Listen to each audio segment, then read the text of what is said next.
Hey guys, welcome to the Reimagined Energy Podcast, a weekly renewable energy podcast featuring interviews with those who are leading the way in sustainability and clean technology. I'm your host, Maria McGowan, and I'm super excited and a little bit nervous to kick things off today. Joining me in today's episode, we're talking to Emma Jarratt of Electric Autonomy Canada. They write original journalism about anything electric vehicles. So we'll be talking about fleet vehicles, EV myths, and also what the job market is looking like for EVs. So let's get started.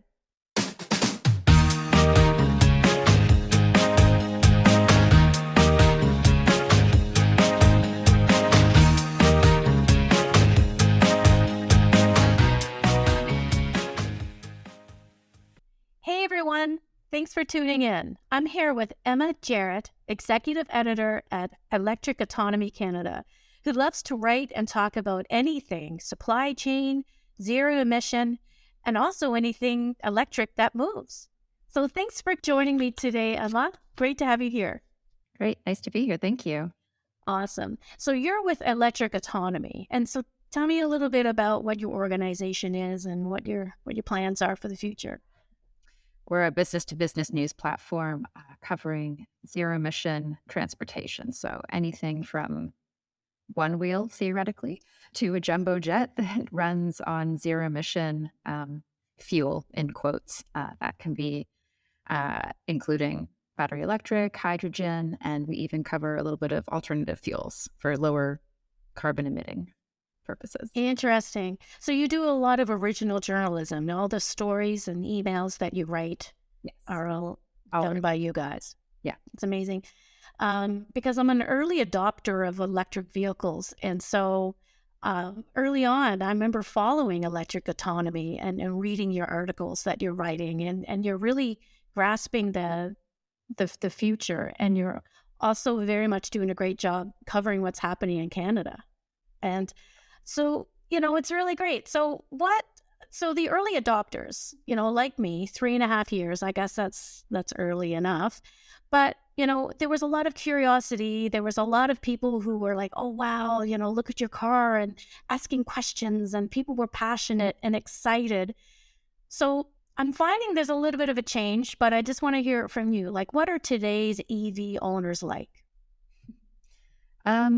I mean, I would argue they're still passionate. Yeah.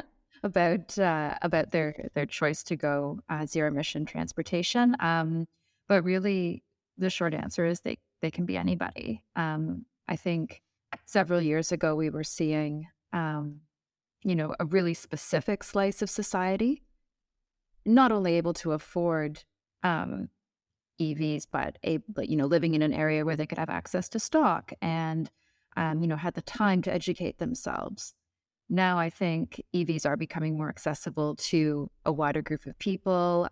We see, tons of models coming out that apply to all different lifestyles and increasingly price points, which is nice to see. Yeah, there's a nice variety now. And, as more and more car companies have a mandate of sorts to produce more electric vehicles. Yeah, the mandate that came through first at the provincial levels in Quebec and BC, and then wider across Canada, the federal level are the really significant signals to the market, not only just the business market, but also to the general public, that this is the direction that we are moving as a country. And I hope that getting those clear signals in the form of a mandate and also through rebates brings the average consumer a bit more sense of security and comfort about a transition to something new. Our human nature is that we don't love new things. We like to stick with what we know. EVs are new. They're not scary, but they do require a bit of an adjustment, and having that governmental level hand holding, I think, is important for everybody. It's a little bit reassuring there as well. One question I'm going to sneak in though is about the infrastructure. that's on everyone's minds. They're worried about range anxiety. What if my battery runs out and I'm in the middle of nowhere? I mean, we have to worry, and there's some concerns there with the infrastructure that is coming. It's being built. There are, and I mean, not to cut you off, but I'm a realistic optimist. I live in a densely populated area, just had Toronto. I don't have that struggle to access charging infrastructure in my day-to-day commuting, but that's a point of privilege for me. I'm not going to pretend for a second that, once you get into very remote areas and, even going north of Toronto, you start to notice the charging stations are more spread out. They are there, but, they're not as prevalent as gas stations. And I agree. The infrastructure is coming. Every, month that goes by, I certainly notice an improvement. But I think not having the same type of visibility that people are familiar with gas stations being on every corner is going to take, it's another level of adjustment. Charging stations are likely not going to be located like gas stations are. It's just a different way of integrating them into our existing, city infrastructure or rural infrastructure.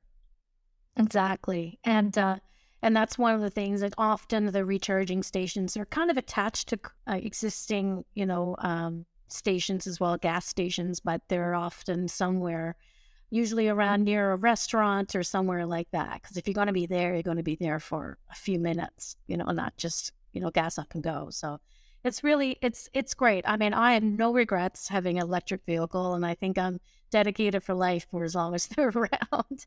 But we talked earlier and we shared some thoughts about fleet vehicles, where companies and organizations are making that investment. Did you want to expand on that a little bit? Fleet vehicles in Canada are a really promising area of transition. Definitely, we are seeing a lot more availability of some key types of vehicles, from last mile delivery box vans to pickup trucks, which are a really important fleet vehicle for a lot of commercial operators. The equivalency between gas or combustion rather, and electric vehicles is great, much more than it was even a year ago, and probably much more than a lot of fleet operators today imagine it could be. That's what we're hearing from industry experts who, study the fleet compilation. Yes. And can assess which vehicles are appropriate to transition or not. Awesome. That's great to hear. So there's a growing demand for entire supply chains to be green.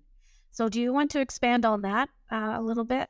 So the signals that are being sent, and right now it's heavily emphasized overseas, which I'm thinking particularly in Germany is the one that pops into my mind. Really becoming very stringent for auto manufacturers. The OEM knowing exactly how much carbon goes into every nut and bolt in the vehicle, and having that total transparency across your supply chain. They want to know every carbon emission amount for every piece that goes into the vehicle. So there is a lot of pressure on automakers to lower their emissions wherever they can. So that takes us all the way back, when you're talking about a battery electric car, to even getting the minerals out of the ground to make the battery, because as they move along the value chain, they're accruing, a little bit of carbon here and a little bit of carbon there. And then you get to the end. And if you're not careful, it can be quite an intensive process actually to create that battery. Everyone is aware of this. And, Canada has really, I think, taken some intelligent steps to make sure that our supply chain is quite green, and it's getting greener, so that we are able to go into the global marketplace and say, sure, you can get your minerals elsewhere in the world, but what we can offer that maybe those other places aren't able to as effectively is a super clean supply chain. And that is a very attractive feature for companies, OEMs that are under this pressure to have a green supply chain to make sure that the vehicle at the end meets those requirements. All right. So what does OEM stand for? An OEM is an original equipment manufacturer. So any company that is making equipment, basically, in this case, an automaker. Like vehicle manufacturer, like Toyotas or Ford, Tesla, Hyundai, Toyota, those are all automakers or OEMs. gotcha. Okay, that's good to know. I didn't know that. So true or false? EVs can't survive the winter. I'm going to go with false on that one. Yeah. Yes. I mean, I will too. But yeah. So you say your reason and I'll tell you mine. well, I mean, we had a blizzard here last night or yesterday afternoon, and my kids were out and I needed to run some errands. Not deterred by the weather, I climbed into my EV and, did errands for 2.5 hours in the snow, in the freezing rain, blowing wind, very cold, no problem.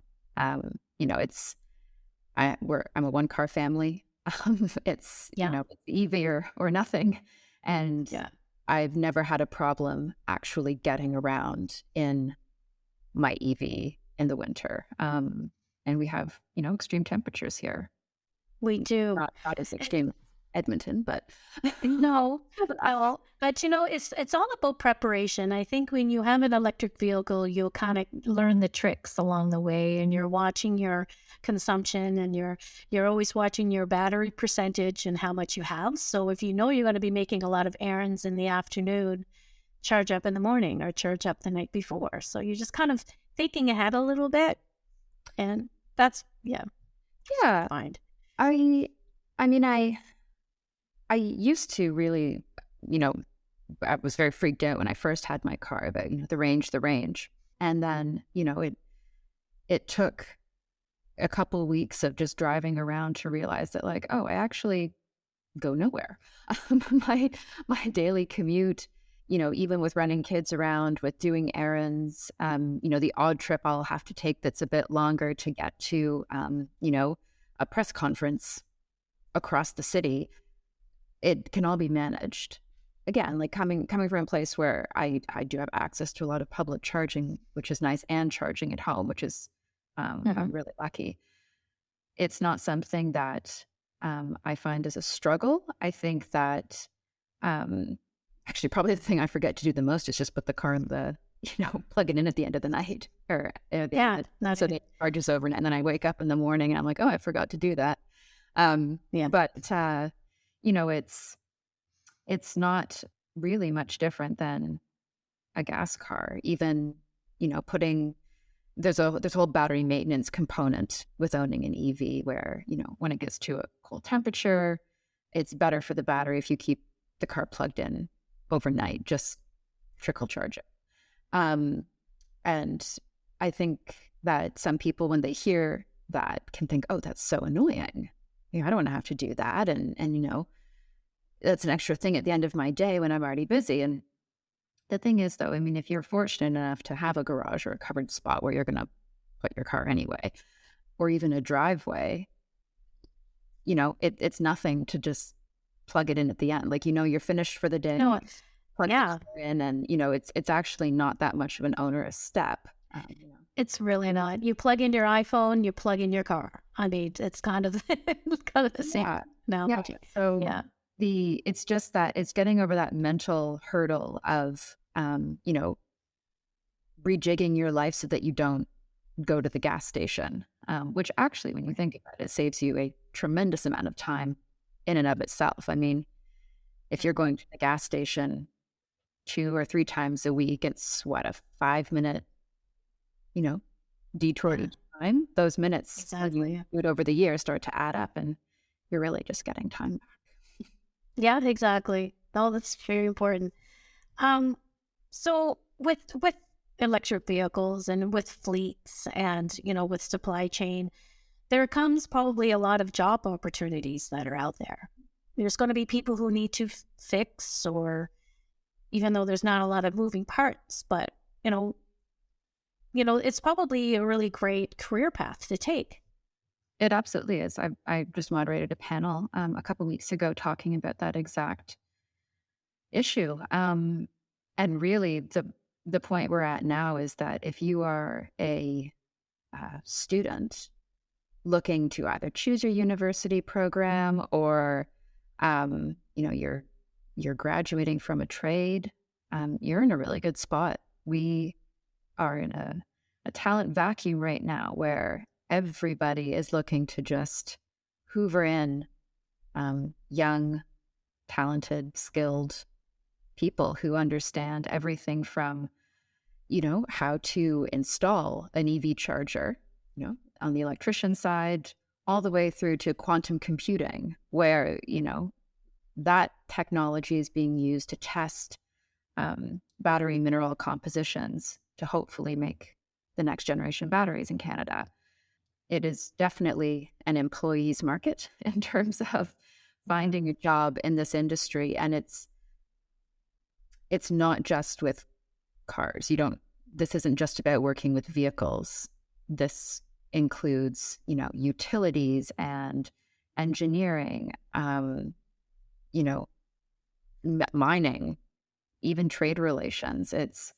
There's so many different avenues of employment that a transition to zero emission mobility touches, that you could really go into just about anything and still be linked back to EVs somehow. That's cool. Yeah, I'm all for that. That'd be great. So, and then it's interesting, with the popularity of EVs, in Q4 2022, you were saying Canada reached 10% of new EV sales. So, what do you think that tells us? It tells us that what we are doing is working. Slowly, steadily, we're seeing, these incremental steps. And right now I would say like we're creeping by inches. It would be really nice if we could, take a really big lunge forward. But I'm sure that will come as, supply chain issues are worked out. We're starting to see those improving, like the pressure that OEMs were under on the supply chain is now finally starting to ease a bit. And education initiatives are helping the general public, general consumers, and actually commercial consumers like fleet managers and operators to understand what their options are. Are we going to be like Norway in, the very near future? Doubt it. But, we will chart our own path. And I'm confident that there are enough brains and people working on the various bottleneck challenges, whether it's, charging infrastructure or sorting out the issue of how to get charging available to people who live in multi-unit residential buildings or condos. These key pinch point areas. Our EV adoption curve will match how well we're working on those other problems. Oh, that's interesting. And, bringing it back to, electric autonomy, where do you look to for your stories or for your editorial side of it? I'm just curious of what trends or patterns are you noticing right now? We mentioned fleet, we mentioned green technology. So are there any other areas that you're finding, from your research? I think that the recent geopolitical upheavals around the world and various countries that, we've all relied on for a long time to supply us with goods have really put a red underline under this issue of wanting to be self-sufficient.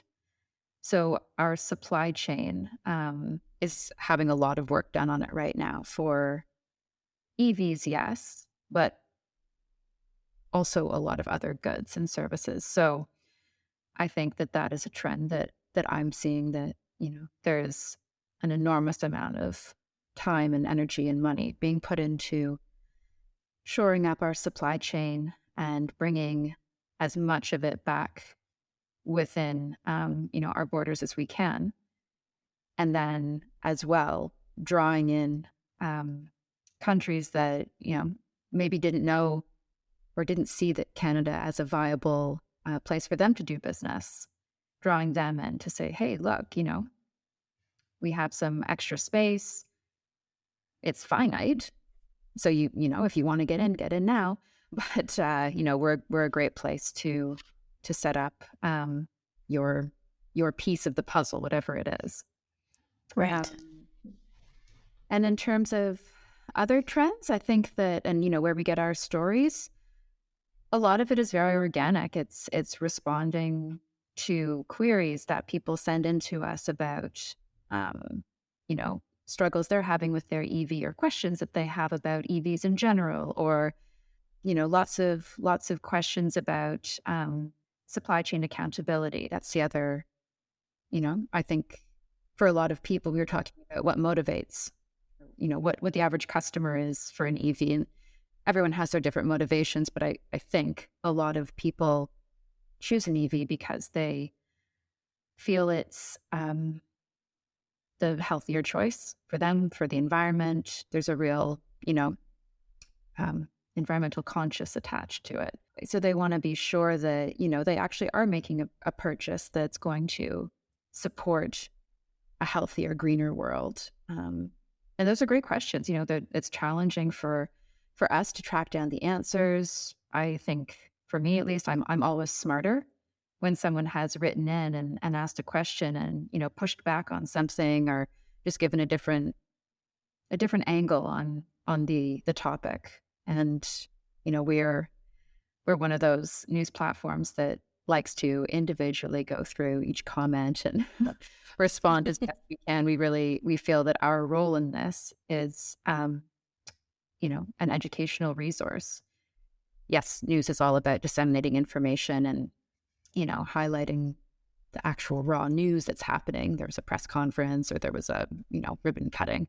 But also, we want to be a value-added educational resource for Canadians. Well, that's all great. And I encourage anybody who's listening or watching or both to subscribe to Electric Autonomy. Even if you're curious about EVs or you're doing your homework or research, I think it's a really great resource. It certainly helped me, when I was learning all about this world. So that's great. Continue the work that you're doing. Thank you. Thank you, Emma. Well, thanks for joining me. And, if anybody who's watching or listening, please send in your thoughts about today's podcast. We'll make sure that we're listening and we respond. And thanks for your time, Emma. I really appreciate you joining me today. Thank you for having me on, and very pleased to talk about all of this with you. That's a wrap. Thanks again to Emma for joining me today. This episode was sponsored by Smart Energy, Canada's clean technology event that's taking place in Halifax, Nova Scotia this spring. Be sure to register. I'm Maria McGowan. Thanks so much for listening, and join me next time